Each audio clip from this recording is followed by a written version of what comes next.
shiri wakihanganye ko n'ubundi ugize imana bakaba bakurangiye ukuntu yangoye nenze kumuzirika urakoze ariko twa dusiramura neza nose gusuzugura abagore gusa nyene umva kwa kane uzibuka agaruka wibuke ko ameze nk'umuntu yabyaye ujye umukorera ibintu by'amasombe inyama n'ibikoma mubwire ko yavuye cyane kandi ikindi wibuke n'amakaroni ibyo by'ububogisa n'amapantaro ubu biretse cyangwa kwambara amakanzu amakanzu ko ntabwo uzagenda uhenera umuhanda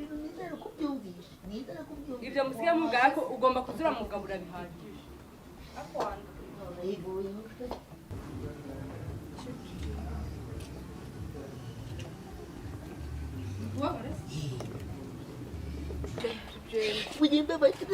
ndakwikaza ariko ntikigera mu ariko uriya mikazi muganga yavuze iy'abasilamu ntabwo yavuze iy'abagore ambo